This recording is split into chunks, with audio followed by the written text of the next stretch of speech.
Supreme court ने जब ये कहा कि अंकल सिंड्रोम से ग्रसित है इलाहाबाद हाई कोर्ट, तो कई सारे ऐसे जज थे इलाहाबाद हाई कोर्ट के जिन्होंने खुलकर नाराजगी इस पर दिखाई थी। लेकिन जरा वो लोग इस बात का जवाब दें कि आखिर कैसे 70 में से 35 इलाहाबाद हाई कोर्ट के जजेस के रिश्तेदार भाई भतीजे हाई कोर्ट में प्रैक्टिस कर रहे हैं। हम आपको दिखाते हैं न्यूज 24 की खास पड़ताल, जिसमें हमने पाया कि 70 में से 35 ऐसे जज हैं जो वाकई अंकल सिंड्रोम के शिकार हैं।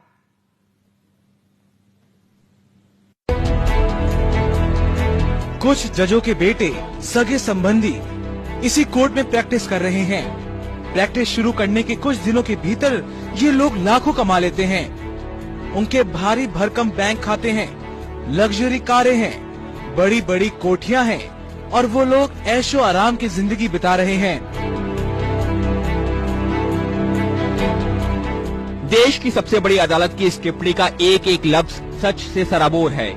ये महज सुप्रीम कोर्ट की टिप्पणी नहीं, इलाहाबाद हाई कोर्ट की कड़वी हकीकत है। सुप्रीम कोर्ट की टिप्पणी हाई कोर्ट को भले ही नागवार लगे, लेकिन सच तो आखिर सच ही रहेगा। और वो सच ये है कि इलाहाबाद हाई कोर्ट के 70 जजों में से 35 के रिश्तेदार इसी हाई कोर्ट में प्रैक्टिस करते हैं।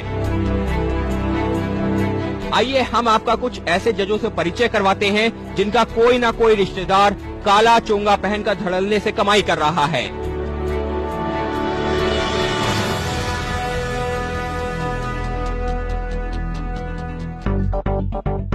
इन नामों पर गौर कीजिए। जस्टिस रविंद्र सिंह, इनका भाई अखिलेश हाई कोर्ट में वकील है। जस्टिस सत्यपूत मल्होत्रा, इनका बेटा निशांत और भाई अनिल हाई कोर्ट में प्रैक्टिस करता है।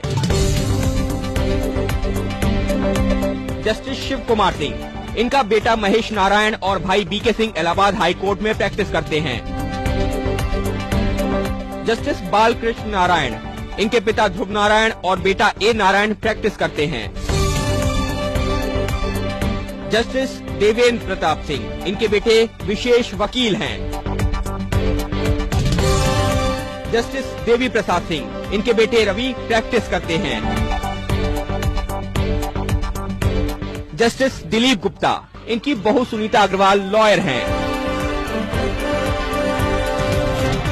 जस्टिस प्रकाश कृष्ण, इनका बेटा आशीष अग्रवाल वकालत करते हैं। जस्टिस अशोक भूषण, इनका भाई अनिल और बेटा आदर्श प्रैक्टिस करते हैं। और जस्टिस राकेश शर्मा, जिनके फैसले पर जस्टिस कारचू ने टिप्पणी की थी, उनका बेटा शिवम भी इलाहाबाद हाई कोर्ट में ही प्रैक्टिस करता है। सूची लंबी है। बार काउंसिल ऑफ इंडिया के नियमों के मुताबिक किसी भी जज का कोई करीबी रिश्तेदार उसकी कोर्ट में वकालत कर ही नहीं सकता, और ये व्यवस्था इसी के लिए रखी गई है कि न्याय में पक्षपात का आरोप न लगे। लेकिन इलाहाबाद हाई कोर्ट के माननीय जज ही इस नियम की धज्जियां उड़ा रहे हैं।